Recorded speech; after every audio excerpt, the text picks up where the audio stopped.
Hello students. तो कैसे हो आप सब लोग? I hope so all of you are doing well. आप सब मज़े में होंगे, ज़बरदस्त होंगे और आप लोगों की पढ़ाई भी ज़बरदस्त चल रही होगी।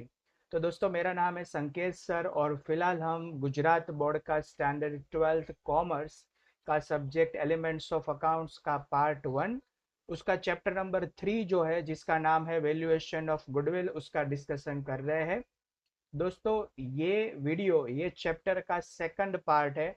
ऑलरेडी ये चैप्टर का फर्स्ट पार्ट रिकॉर्ड हो चुका है, तो सबसे पहले आपने वो नहीं देखा है तो पहले आपको वो देख लेना है, क्योंकि उसमें हमने ये चैप्टर का जो वेटेज है वो, एज वेल एज ये चैप्टर का इंट्रोडक्शन, देन गुडविल का मीनिंग क्या होता है, कौन कौन से फैक्टर्स ऐसे हैं कि जो गुडविल को अफेक्ट करते हैं, एंड गुडविल का वैल्यूएशन करने की ज़रूरत क्या है, यानी कि necessity for the valuation of goodwill. जो आपके टेक्स्ट बुक में पॉइंट्स दिए हैं वो सारे हमने वो पार्ट में कवर कर लिए हैं। उसकी लिंक है वो डिस्क्रिप्शन में है, उस पर जाके एक बार आप वीडियो अच्छे से चेक कर लीजिए और फिर यहाँ पर आपको आ जाना है ये चैप्टर का पार्ट 2 देखने के लिए। तो दोस्तों, आज के ये सेशन में, जैसे कि आप चैप्टर का जो स्टार्टिंग का पॉइंट है स्क्रीन पर देख सकते हो, उसमें अब हम पॉइंट नंबर 5 यानी कि जो methods of valuation of goodwill है उसका डिस्कशन करने वाले हैं। तो चलिए, without any waiting for much more time, हम ये चैप्टर की का जो पॉइंट है उसकी शुरुआत करते हैं। Okay, so here we have point number 5 for the methods for the valuation of goodwill, right? So let's start this point. Since the goodwill is an intangible asset, there are specific methods to determine the value. तो दोस्तों, हमने chapter के starting में ही देखा था कि business की जो दो अलग अलग तरीके की एसेट होती है, जैसे कि एक है नॉन करंट एसेट और दूसरी है करंट एसेट। तो वो जो नॉन करंट एसेट है उसकी जो फिक्स्ड एसेट्स का जो सब टाइप है उसको हम दो पार्ट में डिवाइड कर सकते हैं, यानी कि एक होती है टेंजिबल जिसको हम देख सकते हैं, दूसरी होती है इंटेंजिबल। और ये इंटेंजिबल एसेट जैसे कि कॉपीराइट है, पेटेंट है, ट्रेडमार्क है, गुडविल है, वो सारी इंटेंजिबल एसेट है और इसीलिए उसको वैल्यू डिटरमाइन करने की कुछ स्पेसिफिक मेथड्स है। Valuation of goodwill depends on the profit earning capacity of the firm। तो दोस्तों, ये आपको बहुत ही अच्छे से याद रखना है कि गुडविल है वो सिर्फ और सिर्फ बिजनेस की जो प्रॉफिट अर्निंग करने की कैपेसिटी है ना, उस पर ही डिपेंडेंट होती है।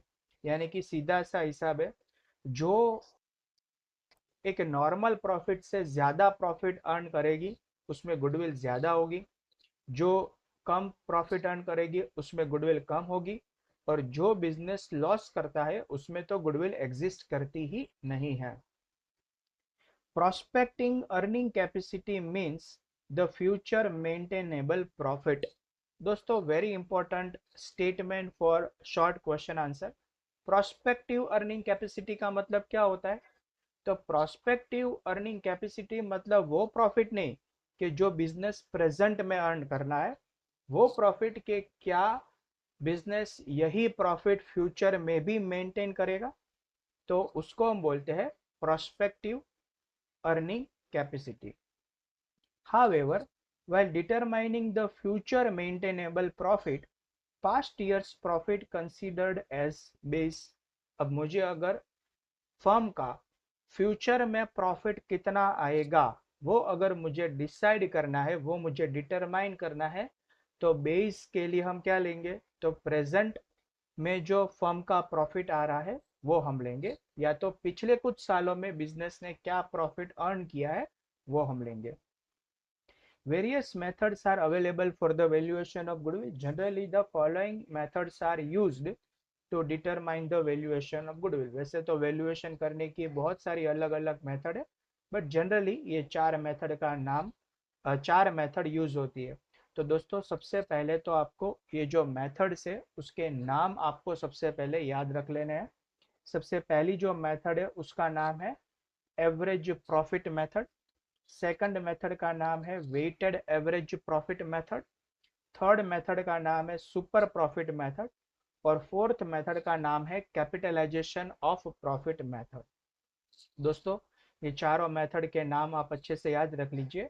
और अब हम वन बाय वन ये सारी मेथड को सबसे पहले समझेंगे, उसके स्टेप्स याद रखेंगे, और फिर उसके रिलेटेड जो इलस्ट्रेशन है वो, और एक्सरसाइज में जो क्वेश्चन दिए है वो सारे हम सॉल्व करेंगे।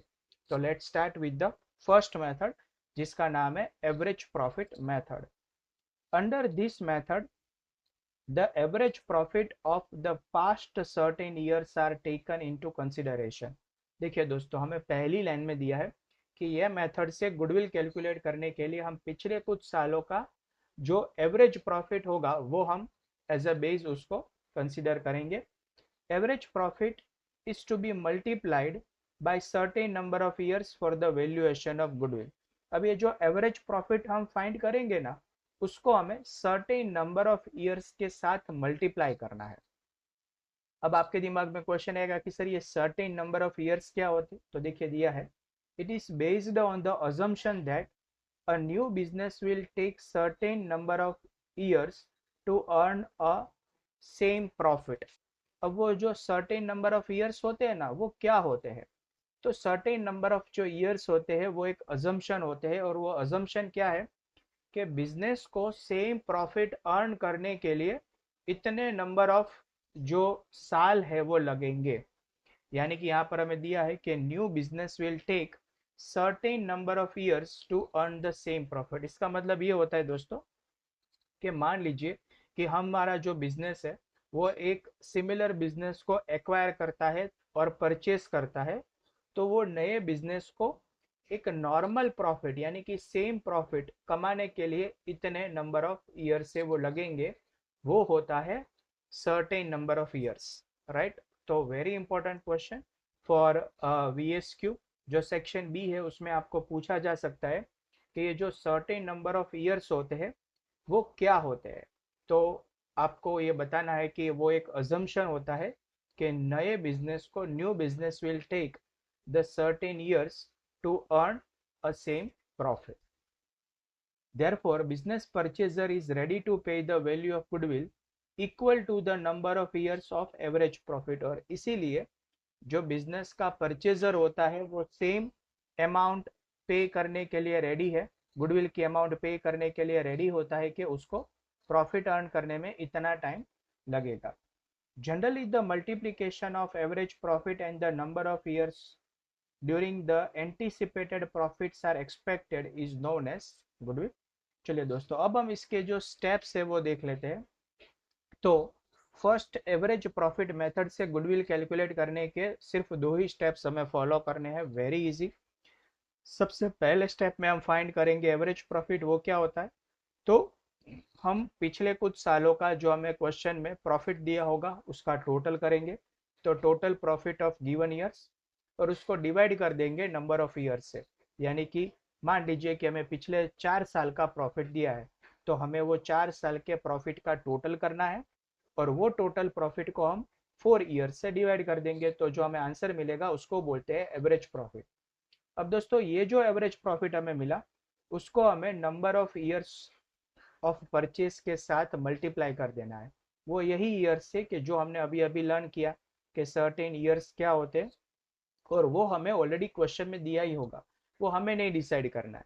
जैसे 4 साल, 5 साल, 6 साल, जो भी number of years of purchase दिया है उसके साथ हम उसको मल्टीप्लाई कर देंगे, राइट। तो दोस्तों बस ये दो स्टेप फॉलो करने से हमें गुडविल का आंसर है वो मिल जाएगा। चलिए अब हमें एक इलस्ट्रेशन दिया है वो हम देख लेते हैं। Determine the value of goodwill on the base of 3 years of purchase of last 5 years average profit from the following information of the partnership firm of Nilesh and Nikunj. तो हमें नीलेश और निकुंज के पार्टनरशिप फर्म का पिछले 5 सालों का प्रॉफिट हमें क्वेश्चन में दिया है। आप देख सकते हो 11-12 का प्रॉफिट है 2 लाख, 12-13 का है 2,10,000, 13-14 का 1,90,000, 14-15 का 2,15,000 एंड 15-16 का प्रॉफिट है 2,20,000। ठीक है, और ये 5 सालों के प्रॉफिट का हमें एवरेज निकालना है, और फिर जो एवरेज प्रॉफिट आए उसको हमें 3 years ऑफ परचेस के साथ मल्टीप्लाई कर देना है, तो हमें इजीली गुडविल का आंसर मिल जाएगा। अब चलिए पिछले 5 सालों का प्रॉफिट हमने यहाँ पर लिख लिया, आप देख सकते हो राइट, उसका हमने टोटल प्रॉफिट फाइंड किया तो जो आया है 10,35,000। अब ये टोटल प्रॉफिट को हम नंबर ऑफ ईयर्स यानी कि 5 साल है इसलिए उसको डिवाइड करेंगे तो हमें एवरेज प्रॉफिट मिल रहा है दोस्तों, आप देख सकते हो 2,07,000 रुपीज। और वो 2,07,000 को हम नंबर ऑफ ईयर्स जो हमें दिए है 3 उसके साथ मल्टीप्लाई कर देंगे तो हमें सिंपली गुडविल का आंसर मिल गया 6,21,000। तो दोस्तों है ना बहुत ही easy method for finding out the goodwill, right, very easy. And सिर्फ 2 स्टेप्स की प्रोसेस और will get the answer of goodwill. चलिए और एक एग्जांपल देखते हैं, इलुस्ट्रेशन नंबर 2। तो इलुस्ट्रेशन नंबर 2 में हमें दिया है Hasu and Vasu are a partners of a firm. they com- they contemplate to change their profit and loss distribution ratio from 2:1 to 1:1। देखिए दोस्तों ये सिर्फ हमें सिर्फ रीजन बताया है कि हम गुडविल का वैल्यूएशन क्यों कर रहे हैं। And the reason is to change the profit and loss sharing ratio among existing partners, right. Now, from the following information, determine the value of firm's goodwill. As per the agreement of partnership, the value of goodwill is to be computed at 5 years of purchase of average profit of last 4 years। तो पिछले 4 साल के profit and loss की हमें information दी है, उससे हमें average profit निकालना है और नंबर्स ऑफ ईयर्स हमें लेने हैं, जो numbers of years of purchase हमें लेने हैं 5 ईयर्स। तो दोस्तों यहाँ पर आप देख सकते हो पिछले 4 सालों के प्रॉफिट में 2012-13 में 1 लाख का प्रॉफिट है, 13-14 में 1,20,000 का प्रॉफिट है, 14-15 में 40,000 हमें ब्रैकेट में दी है। अब इसका मतलब ये हुआ कि 14-15 में फर्म ने लॉस किया था 40,000 रुपये का और 15-16 में 60,000 का प्रॉफिट है। तो दोस्तों आपके दिमाग में सबसे पहला क्वेश्चन ये आएगा कि सर लॉस हो तो क्या करना है। तो कुछ भी नहीं है दोस्तों, लॉस जब हो तब जब हम टोटल प्रॉफिट फाइंड करें ना, टोटल प्रॉफिट वो टाइम पर हमें प्रॉफिट को ऐड करना है और लॉस हो तो उसको सिंपली सब्सट्रैक्ट करना है, राइट। तो लॉस को आप कैलकुलेटर में 40,000 को माइनस करेंगे तो आपको टोटल प्रॉफिट 2,40,000 का मिल जाएगा। अब ये टोटल प्रॉफिट को हम नंबर ऑफ ईयर्स के साथ डिवाइड कर देंगे जो 4 साल है तो हमें एवरेज प्रॉफिट मिला 60,000।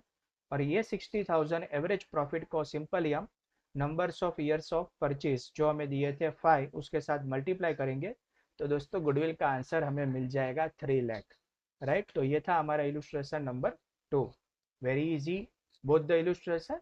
चलिए अब आप लोगों को और कॉन्फिडेंस आ जाए इसीलिए हम एक्सरसाइज में से सिमिलर टाइप के क्वेश्चन है वो सॉल्व कर लेते हैं। दोस्तों एक्सरसाइज में क्वेश्चन नंबर 4 और 5 सेम टाइप के, तो चलिए जल्दी से आप भी वो क्वेश्चन पर आ जाइए, हम इसको सॉल्व करने वाले हैं। ओके सो दोस्तों आप स्क्रीन पर देख सकते हो दोनों क्वेश्चन आपकी स्क्रीन पर आ गए हैं। ये है एक्सरसाइज के क्वेश्चन नंबर 4 एंड 5। चलिए सबसे पहले हम क्वेश्चन 4 को पहले अच्छे से समझेंगे और उसके बाद हम उसको सॉल्व करेंगे। तो क्वेश्चन नंबर 4 में दिया है from the following information of Bhavesh and Vipul's firm compute the value of goodwill on the basis of 4 years purchase and last 5 years average profit। दोस्तों लास्ट 5 ईयर्स का हमें एवरेज प्रॉफिट निकालना है जिसके लिए हमें लास्ट 5 ईयर्स के एवरेज प्रॉफिट की ज़रूरत पड़ेगी। तो आप देख सकते हो हमें लास्ट 5 ईयर्स के एवरेज प्रॉफिट की पूरी इंफॉर्मेशन यहाँ पर दी है, fine.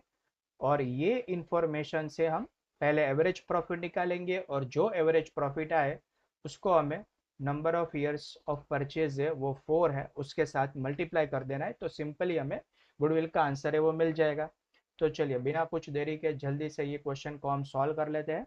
So here we are going to solve answer number 4। सबसे पहले दोस्तों हम दोनों जो है उसकी फॉर्मूला, मतलब ये जो क्वेश्चन है उसकी हम फॉर्मूला लगा देते हैं। तो फॉर्मूला में जो स्टेप नंबर 1 है वो हम लेंगे।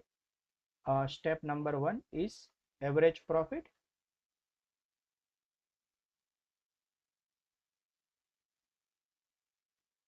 तो ये एवरेज प्रॉफिट फाइंड करने के लिए हमें पिछले कुछ सालों के टोटल प्रॉफिट की ज़रूरत पड़ेगी और वो टोटल प्रॉफिट को हम number of years purchased, sorry total number of years के साथ इसको हम डिवाइड कर देंगे। यहाँ पर हमें लेना होता है नंबर ऑफ ईयर्स, सिंपली जितने साल हमें दी है वो साल। तो चलिए अब हमें टोटल प्रॉफिट की पहले ज़रूरत पड़ेगी, तो हम टोटल प्रॉफिट है वो फाइंड आउट कर लेते हैं। उसके लिए हम एक टेबल बना देते हैं।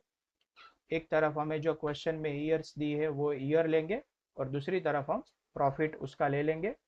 तो ईयर हमें 11 12 से 15 16 तक दिए हैं। यहाँ पर हम लिख लेते हैं 2011 12, 2012 13, 2013 14, 2014 15 एंड 2015 16। अब दोस्तों इसके सामने इसका प्रॉफिट हम लिख लेते हैं। तो प्रॉफिट हमें पहले साल में दिया है 1 लाख रुपीस।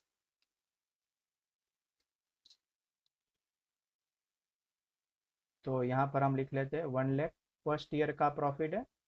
देन सेकंड और third year 110 180 2 lakh, 110, then 180, then 2 lakh, और लास्ट ईयर में प्रॉफिट था आई थिंक 1,50,000। टैली कर लेते हैं 110 180 2 लाख एंड 1,50,000। चलिए दोस्तों अब हमें फाइंड आउट करना है ये पिछले 5 साल का टोटल प्रॉफिट। तो कैलकुलेटर में 1 lakh plus 1,10,000 plus 1,80,000 plus 2 lakh and plus 1,50,000। तो दोस्तों मेरा टोटल प्रॉफिट आ रहा है 7,40,000। ये 7,40,000 को हम फॉर्मूला में लगाएंगे और डिवाइड कर देंगे नंबर ऑफ ईयर्स के साथ, जो 5 ईयर्स है। तो 5 के साथ डिवाइड करेंगे दोस्तों तो हमें एवरेज प्रॉफिट मिलेगा 1,48,000। तो दोस्तों ये हमारा सबसे पहला जो स्टेप था उसका आंसर हमें मिल गया, जिसका नाम है एवरेज प्रॉफिट। चलिए अब हम दूसरा स्टेप लगा देते हैं। दूसरे स्टेप में हमें सिंपली डायरेक्ट आंसर ही मिल जाएगा, जो हमारा ये क्वेश्चन का मेन प्रॉब्लम है, टू फाइंड आउट गुडविल। सबसे पहले हम लेंगे एवरेज प्रॉफिट को, और ये जो एवरेज प्रॉफिट है उसको मैं मल्टीप्लाई करूंगा numbers of years of purchase के साथ। तो यहाँ पर हम लिखेंगे नंबर ऑफ ईयर्स परचेज्ड। तो दोस्तों जो एवरेज प्रॉफिट था वो था 1,48,000, और जो number of years of purchase हमें दिए हैं क्वेश्चन में वो है लास्ट 4 ईयर्स परचेज, 4 ईयर्स। तो हम इसको numbers of years of purchase में लिख देंगे 4। ओके, सो 1,48,000 इंटू हम 4 करेंगे तो हमें फाइनली गुडविल का आंसर मिलेगा 5,92,000। तो दोस्तों ये हो गया हमारा क्वेश्चन नंबर 4 का फाइनल आंसर। आई होप सो गाइस, देखा आप लोगों ने कितना इजी था ये क्वेश्चन, और आप लोगों को भी अच्छे से समझ में आ गया होगा। चलिए अब हम जल्दी से ले लेते हैं नेक्स्ट क्वेश्चन नंबर 5। सबसे पहले क्वेश्चन को हम अच्छे से समझ लेते हैं। तो क्वेश्चन में लिखा है Mahendra and Praveen are the partners of a firm sharing profit and loss in the ratio of 3:2। Mahendra and Praveen दो पार्टनर है जो अपना प्रॉफिट एंड लॉस 3:2 में शेयर करते हैं। They want to change their profit and loss ratio to 1:1। अब वो अपना प्रॉफिट एंड लॉस रेशियो 1:1 में चेंज करना चाहते हैं। Therefore they decided to make the valuation of goodwill. As per partnership agreement, the value of goodwill to be determined on the basis of 5 years purchase। दोस्तों ये आप जरूर से highlight करें, 5 years purchase of last 4 years average profit। तो पिछले 4 साल का हमें एवरेज प्रॉफिट लेना है और फिर उसको 5 years के साथ मल्टीप्लाई कर देना है। चलिए सबसे पहला कॉलम हम बनाएंगे ईयर, और दूसरा कॉलम हम बनाएंगे क्वेश्चन में हमें जो दिया है प्रॉफिट, और इस बार साथ में लॉस भी है तो लॉस भी लिख देंगे। ईयर देख लेते हैं हम दोस्तों, 2013-14 से स्टार्ट हो रहे हैं। सो 2013-14, 2014-15, 2015-16 एंड 2016-17। अब प्रॉफिट एंड लॉस की बात करें तो 60, 80, 20 एंड 30। तो यहाँ पर सबसे पहले 60,000, देन 80,000, देन 20,000 का लॉस है और लास्ट में है 30,000। चलिए दोस्तों, अब हमें सिंपली फाइंड करना है सबसे पहले टोटल प्रॉफिट। तो 60 प्लस 80 140 माइनस 20 120 एंड प्लस 30,000। तो टोटल प्रॉफिट हमारा आएगा 1,50,000। ये हमें मिल गया टोटल प्रॉफिट। तो चलिए फर्स्ट स्टेप रख देते हैं। Average profit is equal to total profit divided by हम करेंगे number of years. Number of years. तो हमारा यहाँ पर टोटल प्रॉफिट जो था वो था 1,50,000 और जो हमें नंबर ऑफ ईयर्स दिए थे वो थे 4। तो दोस्तों आप इसको डिवाइड करेंगे तो आपको एवरेज प्रॉफिट यहाँ पर मिलेगा 37,500 रुपीस। तो इसी के साथ हमें यहाँ पर फर्स्ट स्टेप जो हमारा था वो हमने कंप्लीट किया। चलिए अब हम लेते हैं सेकंड स्टेप के जिसमें हमें फाइंड आउट करनी है goodwill. So goodwill is equal to, सबसे पहले लेंगे हम यस एवरेज प्रॉफिट। दोस्तों ये ध्यान रखना, आप भले ही ये क्वेश्चन छोटा ही है बट इसका वेटेज एग्जाम में 4 मार्क का है, तो मेक श्योर दैट सिर्फ कैलकुलेशन नहीं करेंगे, आपको दोनों फॉर्मूला जैसे यहाँ पर हम सॉल्व कर रहे हैं वैसे दोनों फॉर्मूला आपको आपके आंसर में शो करनी है। Average profit into number of years purchased. तो जो एवरेज प्रॉफिट है वो है 37,500 और दोस्तों हमें क्वेश्चन में number of years of purchase की इंफॉर्मेशन दी थी 5 ईयर्स। तो हम इसको मल्टीप्लाई कर देंगे 5 से। सो 37,500 इंटू 5। तो हमारा जो गुडविल है फाइनली उसका आंसर आएगा ₹1,87,500। तो दोस्तों ये हो गया हमारा क्वेश्चन नंबर 5 का आंसर, राइट। तो वेरी इजी क्वेश्चन और very easy method, average profit method से हमने ये दोनों सम है वो सॉल्व किए, राइट दोस्तों। तो आज के सेशन में हम यहाँ तक ही होल्ड करेंगे। हमने आज के सेशन में जो गुडविल कैलकुलेट करने की जो 4 मेथड थी वो चारों मेथड के जो सिर्फ नेम से वो हमने याद रखे। दोस्तों फर्स्ट मेथड का नाम है average profit method, second method का नाम है weighted average profit method, third method का नाम है सुपर प्रॉफिट मेथड और फोर्थ मेथड का नाम है कैपिटलाइजेशन मेथड। मेक श्योर आप भी याद रख लेंगे। फिर हमने फर्स्ट मेथड जो है एवरेज प्रॉफिट मेथड उसके स्टेप्स लर्न किए, उसके बाद हमने उसके इलस्ट्रेशंस देखे और एक्सरसाइज में उसके रिलेटेड हमें 2 क्वेश्चन दिए थे 4 एंड 5, वो दोनों हमने कंप्लीट किए। आई hope so guys you found this method very easy. आपको ये अच्छे से समझ में आ गया होगा। अगर आपको ये मेथड के रिलेटेड कोई भी डाउट है तो मुझे कमेंट में आप ज़रूर से क्वेश्चन है वो रख सकते हो, मैं आपको उसका सॉल्यूशन देने का पूरा ट्राई है वो करूँगा। वीडियो अच्छा लगा हो तो इसको लाइक ज़रूर से कर दीजिए, अपने दोस्तों के साथ शेयर भी कर दीजिए और इसके बाद वाले वीडियो में हम इसकी फर्दर मेथड है उसके बारे में डिस्कशन करने वाले हैं। तो दोस्तों आप चाहते हो तो इसका नोटिफिकेशन आपको मिल जाए तो चैनल को सब्सक्राइब करके नोटिफिकेशन वाला बेल आइकॉन है वो ज़रूर से प्रेस कर दीजिएगा।